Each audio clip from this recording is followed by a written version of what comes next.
নমস্কাৰ সকলোকে পুনৰবাৰ স্বাগতম জনাইছোঁ আছাম পুলিচ ৰেডিঅ' অৰ্গেনাইজেশ্যন যাক চমুকৈ APRO বুলি কোৱা হয় ইতিমধ্যে তাৰ ৰিক্ৰুইটমেণ্ট আহি গৈছে এই ভিডিঅ'টোত মই APRO কি হয়নো বা APRO ৰিক্ৰুইটমেণ্টত কিমান ভেকেঞ্চি আহিছে কি কোৱালিফিকেশ্যন লাগিব APRO হওক বা ফায়াৰমেন হওক কি কোৱালিফিকেশ্যন লাগিব আৰু ইয়াৰ পোষ্ট কেনেকৈ আছে ক'ত পোষ্টিং হ'ব কেনেকুৱা ধৰণৰ কাম হয় সকলোবিলাক জনাই দিম চ' ভিডিঅ'টো শেষলৈকে চাব চেনেল নতুনকৈ ভিজিট কৰিলে ছাবস্ক্ৰাইব কৰিব নাপাহৰিব এতিয়া যদি আমি চাওঁ তেন্তে নতুন যিটো ৰিক্ৰুইটমেণ্ট আহিছে Assam police radio' organisation constable WOWT wireless operator wireless টেকনিচিয়ানৰ কাৰণে য'ত নতুনকৈ ভেকেঞ্চি ৰিলিজ কৰিছে 642টা পোষ্ট আৰু ইয়াত ল'ৰা ছোৱালী সকলোৰে কাৰণে ভেকেঞ্চি আছে আৰু ইয়াত যিটো দৰমহাটো হয় 14,000 পৰা 70,000 টকা কিন্তু ইয়াৰ যিটো গ্ৰেড পেটো 6,200 টকা হয়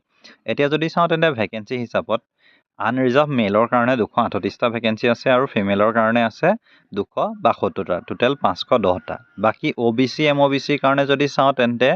ফিমেলৰ কাৰণে 14টা ভেকেঞ্চি আছে টোটেল 14টা ট্ৰি ট্ৰাইব আৰু আদিবাসী কমিউনিটিৰ কাৰণে মেইলত 23টা আছে ফিমেলত 18টা মুঠ 41টা SCৰ কাৰণে ফিমেলৰ 14টা আৰু STHৰ কাৰণে মেইলত 49টা আৰু ফিমেলত 14টা মুঠ যদি চাওঁ তেন্তে মেইলৰ